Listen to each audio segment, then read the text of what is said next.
আসসালামু আলাইকুম। আমার পেছনে যে রাস্তাটা দেখতে পাচ্ছেন, এই রাস্তাটা নিয়ে রয়েছে গ্রামবাসীর প্রচুর অভিযোগ।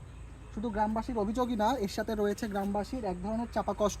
চাপা কষ্ট কী কারণে বলতেছি সেটা একটু বিশ্লেষণ করি। এই রাস্তা দিয়ে সবথেকে বেশি চলাচল করে রিক্সা চালক বা ভ্যান চালকেরা।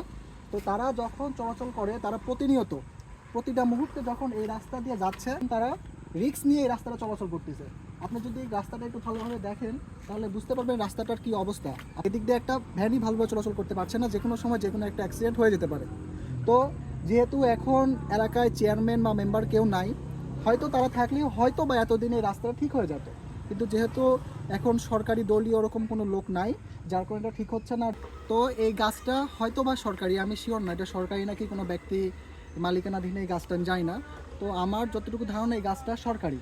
তো আমি আমার ধারণা থেকে বলতেছি, যেহেতু গাছটা এবং রাস্তাটা উভয় সরকারি, তো আমরা গ্রামবাসী চাইলেও কোনো রকম পদক্ষেপ